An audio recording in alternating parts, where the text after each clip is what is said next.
Why, hello. This video here is going to be somewhat of a walkthrough, somewhat of a practice along, play along type video for one of my students, Julia, and we're going to be playing Canon in D, arranged by Paul Shin. This is going to be focusing specifically on measures 16 or I believe 17 through 20. And potentially the next line of music as well, that last line of music. But for now, we're going to look at the second to last line of music here. This is where things get a little bit tricky. So in the previous line, on the fourth line of music, we have something a little bit like this.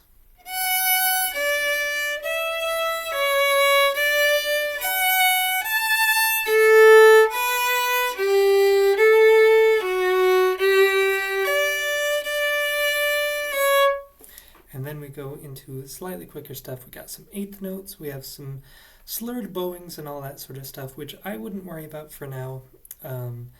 Always more important at the very early stages to get the notes at the beginning, because if you don't know where your fingers are going, then it's going to be hard to also try to get those slurrings as well. So I would separate those out as well. Just kind of do some shadow bowing. Down, up, down, up, down, up, down, up, down, up, that kind of thing. That's what I would suggest to separate the bow part of it.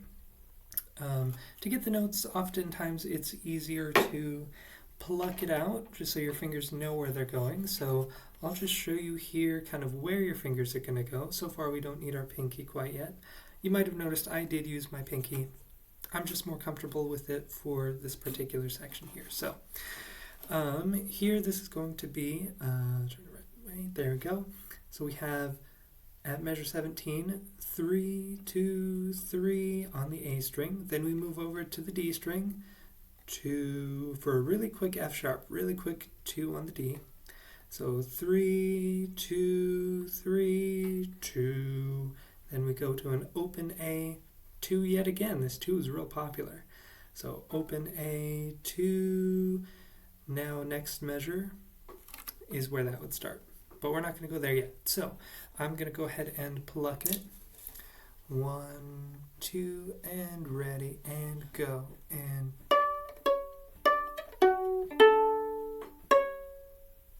okay, we'll do it once again, a little bit slower, and I'll see if I can aim this in a way that you can see a little better. 1, ready, go.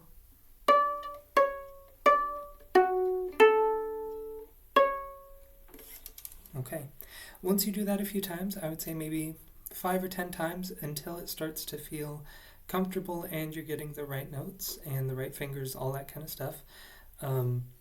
Then I would add the bow in. Most often, it's easier to take things like this in little chunks, little bits. For now, we're doing just one measure at a time, but I've been known to practice things half a measure or even just a little tiny bite-sized beat or 2 beats of a measure at a time. Maybe even just a tinier amount of that, and that's okay. It's one of these things where we kind of have to build up to being able to play a whole thing. It's not going to come super easy. It's going to take a little bit of time, a little bit of getting used to it. So here is what that same section would sound like with the bow, and I'm not going to do any slurs. I'll just go down, up, alternating my bowing. So here's that. 1, 2, ready, and go.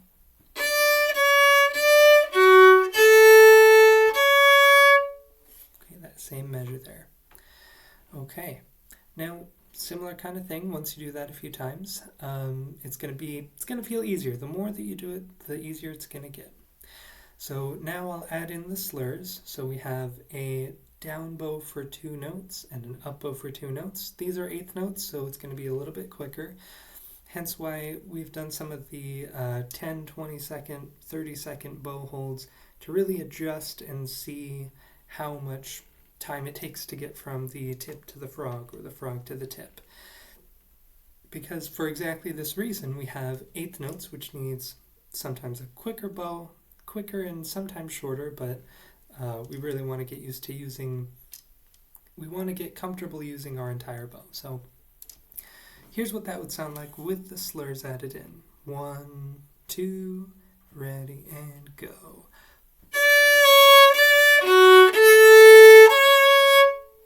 Just for that measure. Okay.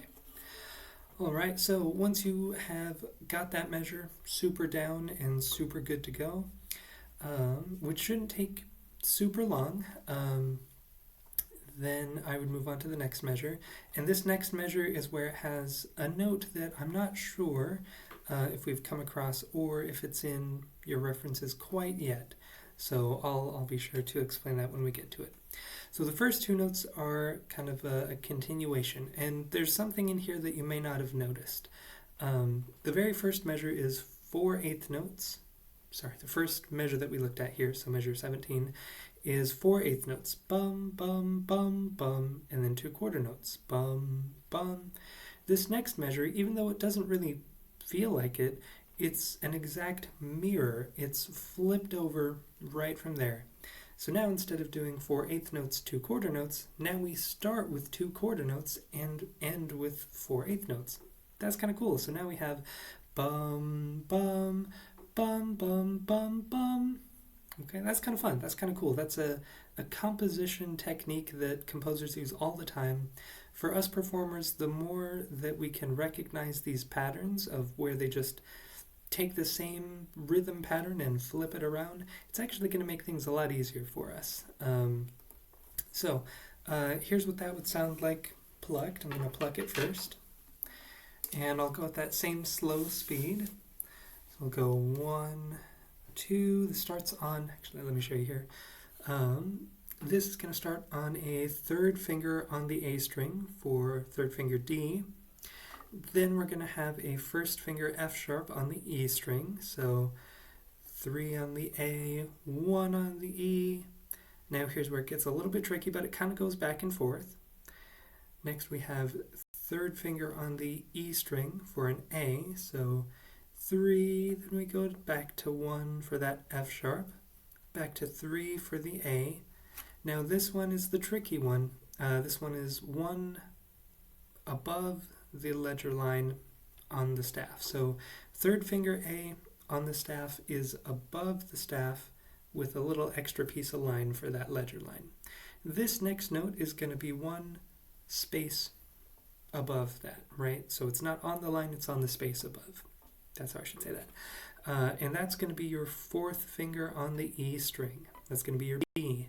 So this little figure, these 4/8 notes are going to be A, F sharp, A, B.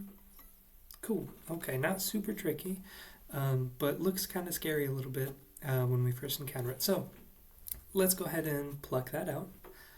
1, 2 for this just little 4-note, 8th note thing.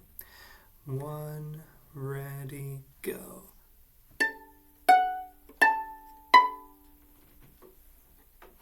There we go. 1, ready, go. 3, 1, 3, 4. Cool. Okay, now I'm going to start from the beginning of that measure, which should be measure 18 if I count correctly. Here goes. 1, 2, ready, go.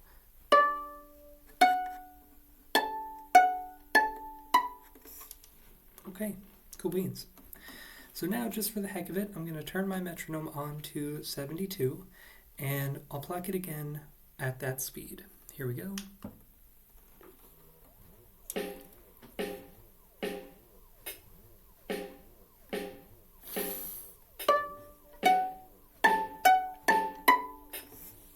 Okay. So if that felt pretty quick, yeah, it's going to feel a little quick at that speed. That's almost performance tempo. It's about 8 beats per minute slower than performance tempo, which in reality is not that much at all, right? 10 beats per minute from 70 to 80, from 80 to 90, heck, even from 120 to 130, is not a huge difference. 120 to 130 is a little bit bigger of a difference. However, at this speed, we're not going to notice a huge difference. So that may feel a little bit fast for you, but that's going to be kind of our goal tempo to get to. Not uncommon for me to practice things at 40 beats per minute, heck, at 30 beats per minute, 20 beats per minute, when I have like really wild, wacky stuff happening up here. So however slow you need to go to play at the speed of success, that's going to be our goal no matter what.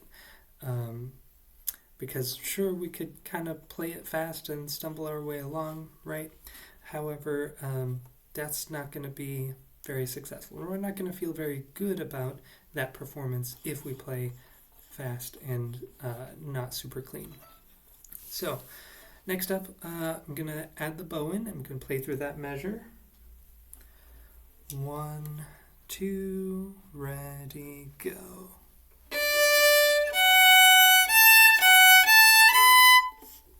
Okay, I think I caught a little bit of my A string there, so let me try it one more time. 1, ready, go.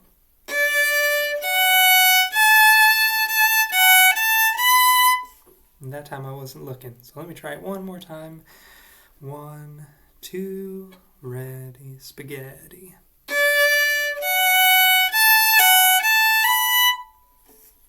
Okay, so there's those first two measures.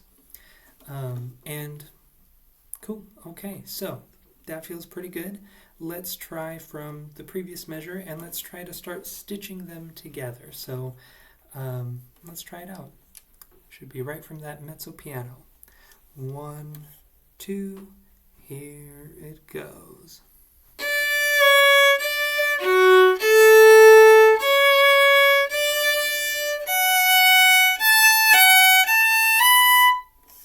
There you go. So when a composer uses this technique of mirroring with that same musical, rhythmic material, ideally we don't really want to hear that technique, right? So in this case, it doesn't really sound like he's, flipping it around and doing the thing. It just sounds like the music is continuing and it's going along and it's doing its thing. And that's exactly why Pachelbel was a great composer, for some of these techniques. Like, for example, in the next line, at the very bottom, we have that same kind of thing, except it's the same rhythmic material repeated for the whole bottom of this page here, these last three measures. So it's an eighth note, 2/16, that same figure again, an eighth note, 2/16, and then it's 16th notes till the end of the measure. So one group of 4 and another group of 4. So we have this bum bum bum bum bum bum bum bum bum bum bum bum bum bum. Okay, kind of cool. That's the same rhythmic material from that measure, the next measure, and that final measure on the page. Except you might not, I might not, the general, the royal you, the royal we, might not initially hear that because it just sounds like the music is continuing. It doesn't really sound like it's a very distinct repeated rhythm, which is part of what makes this piece of music so great and so cool. So here's what that is.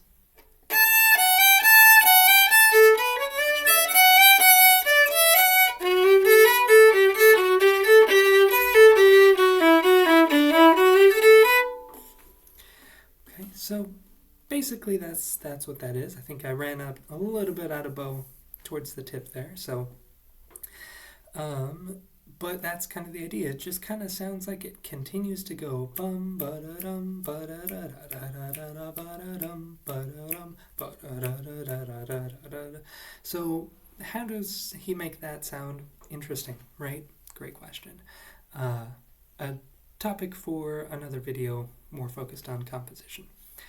However, I hope this brief practice aid, this brief play-along kind of thing has been somewhat helpful. Keep me posted, and I'll see you next week. And to my fellow YouTubers, I shall see y'all later.